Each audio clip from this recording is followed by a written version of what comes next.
The future's loading, watch it all begin. I'm using Figma to map out my family tree.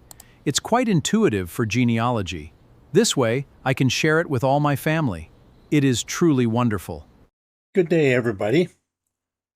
Genealogists often find it helpful to create drawings to visualize different parts of their research. Everyone has their preferred tools, and sometimes your genealogy software can produce the chart you need. But when it can't create something in the exact style you want, other tools become useful. Some people turn to diagramming tools to build descendancy charts or relation diagrams or others. Others rely on CAD-style programs when they need precise structured layout. Vector drawing programs tend to be used the same way. Presentation software is often used to assemble polished slides for meetings or classes. And of course, genealogy programs remain essential for managing and displaying family tree information. I've used most of these tools myself over the years. Recently, though, I discovered free Figma design, and I've been genuinely impressed by how flexible and intuitive it is. In this session, I'm going to give a brief introduction on how to install it and how to get started with this powerful tool. When you first visit the Figma website at figma.com, you will be prompted to create an account. The simplest way to sign up is by using your existing Google account.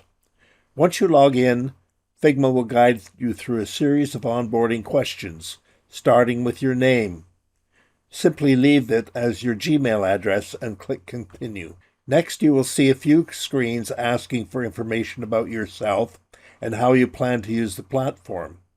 Feel free to select whatever fits your situation best. These choices won't impact your tools, and you can usually skip them if you prefer. When it asks you to set up a team, go ahead and skip this. Since you are using the free account, you won't need to collaborate with anyone else right now. When prompted to select a billing plan, choose the free plan, which is called Starter. From there, we are ready to launch our very first design. First, let us clear out our workspace by clicking the X in the top right corner to close this panel row. Now look at the canvas. The workspace here is completely infinite, so we need to create a dedicated boundary to build our chart. To do this, simply press the F key on your keyboard to activate the Frame tool. With the Frame tool active, look at the right-hand Properties panel. We need to set our parameters. We are going to change the dimensions to a standard widescreen size of 1920 by 1080 pixels. Finally, head up to the Zoom Options menu in the top right corner and select Zoom to Fit, so the entire canvas fills your screen. And there we have it. Our frame is perfectly locked in, and we are ready to start building our design. Now we will begin our design. We can start by creating our first box, either by pressing the R key on the keyboard or by selecting the rectangle tool from the toolbar. We need to adjust its properties in the right-hand panel. Next, we are going to add some text inside this box. You can press the T key or click the text tool icon in the bottom menu. Drag out a small text box inside your rectangle. Now we will format the text properties and enter some placeholder data. We are treating this box as a master template, so we will type in generic fields like name, date of birth, date of death, and the family search ID for the person. Because this block represents an ancestral couple, we need a second identical set of fields. We will simply select our first text box, duplicate it, and copy it over to the right side of the rectangle. Since this is a descendancy tree, we need to generate branches. We will duplicate this entire couples block to create the next generation. Because this child node needs to fit under the left-hand half of the parent box, we need to resize it. We will scale down the rectangle size and reduce the font size of our text fields to make it fit perfectly. Once that child block is resized, we will make another copy and slide it over to the right side. You will notice that as you move these blocks around, they instantly snap to Figma's alignment grid. We copy and paste the entire block once more. Because we want two of these blocks to fit directly underneath the left-hand child box, we will make them even smaller. To speed up the process, you can simply highlight a whole block of elements to copy all of them at once. Paste it, drag it into alignment with the others, and repeat this process until you have all the generations that you need on the chart.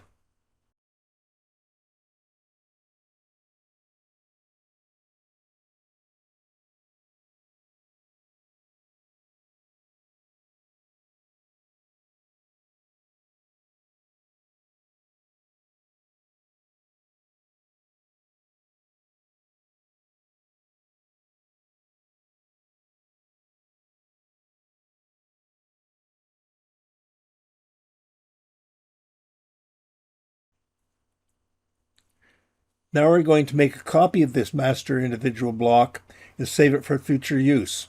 While we won't need a single person blocks for this specific diagram, it's highly useful to save an individual template for future projects where you don't need a couple. To save this template for later, highlight the block and head over to Export Settings on the bottom right-hand side of your screen. We can export this custom template as a .png or .svg, or both.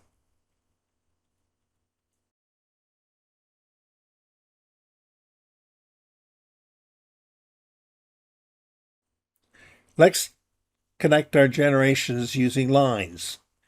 After drawing your individual lines, you can use Figma's flatten command. This instantly fixes any gaps in the edges or overlapping corners, merging them into a single clean pathway. Once your master connector line is perfectly shaped, you can duplicate it, resize it, and paste it across the rest of the chart. As you can see, the connecting lines are now cleanly mapped across the entire tree. From here, we can continue expanding the chart and then finally fill in all the actual historical names of our family members. I've barely touched the surface of what this powerful tool can do. Its applications go far beyond genealogy. People use it for web design, technical diagrams, classroom materials, workflow planning, and all kinds of creative projects. And with its built-in AI features, it keeps getting more capable every month. I invite you to explore Figma Design for your own projects. Try it out, experiment with it, and see what it can do for you.